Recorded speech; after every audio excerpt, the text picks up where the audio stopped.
Hello, in this video I will show you how to change alarm sound on Vivo T2 Pro. So you have to start with opening your settings application and now move to sounds and vibrations.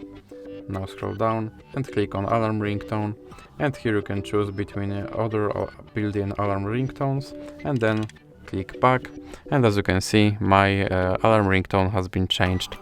So that's it for this video. If you liked it, please remember to leave like and subscribe.